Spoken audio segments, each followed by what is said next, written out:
So again, the way I look at this is there's two sides of the P&L, right? You've got your cost structure, then you also have revenue. Okay. And so as the modern law firm looks at integrating AI into their workflows, what we're discovering is you can't. So let's say contingency, right? You're working on contingency, and AI would be a no-brainer because you can more efficiently, simple as create a demand, you can organize a file, create a case line, executive summaries, so many things that you can do very quickly. And I did a little research before popping on, because think about this for a second.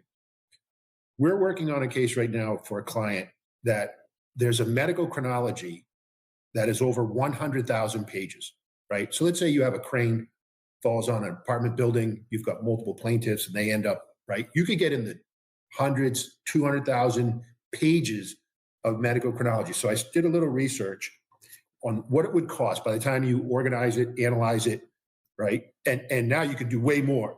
But the point is, a huge medcron could cost you as much as $3, $4, up to $500,000, right?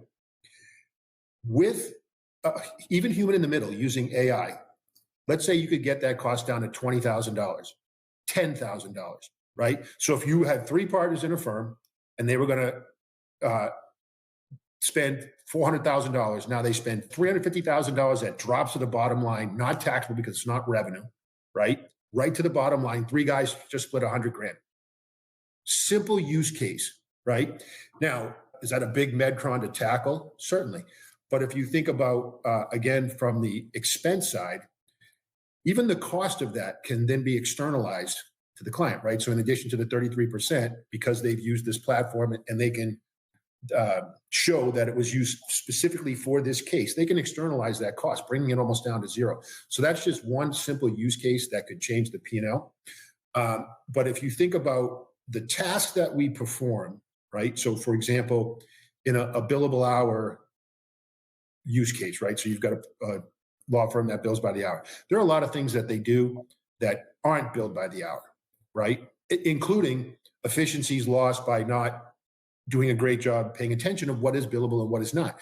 But in terms of intake, for example, the initial intake, that's not a billable process, but it takes time.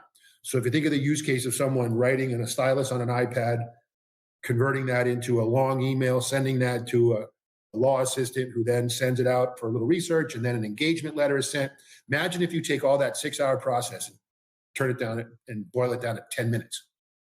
That's a lot of time. And if you do that 3 times a week, times 4.33 times a month, that's a lot of time, right?